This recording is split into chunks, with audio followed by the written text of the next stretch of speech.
Hi folks, I'm Jimmy Ray Purser, and one of the questions I get all the time in the field is, can I run video on my network? Well, the answer is most likely you probably can. If you're running relatively new equipment that's been purchased within the last 5 years, then you do have some really nice controls to do that. Now, a lot of folks don't like the thought of running video on the network because they're used to the old school video, right, where it's all jerky and everybody's doing the robot and stuff. Who wants to see that?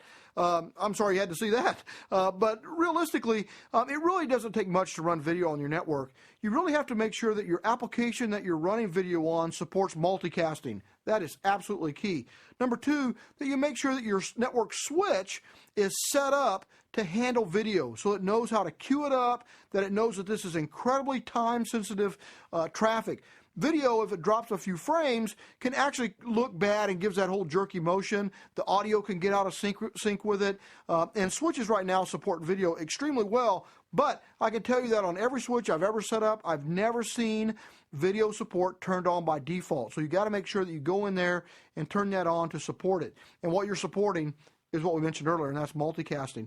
And finally, make sure your port speeds are the same and match up if you're going to do a lot of video. Don't go up and upgrade your network just to support a few feeds, but if you're going to do a whole bunch of stuff, make sure your port speeds all match up. If everybody's doing 1 gig and I got a small people over here that are doing 100 meg, definitely make sure that you upgrade some folks over here. If everybody's 100 meg, then that's great. Video doesn't take much bandwidth. It's just very, very, very time sensitive. I'm Jimmy Ray Purser, and if you're wanting to know if you can run video on your network, I would say yes, you can.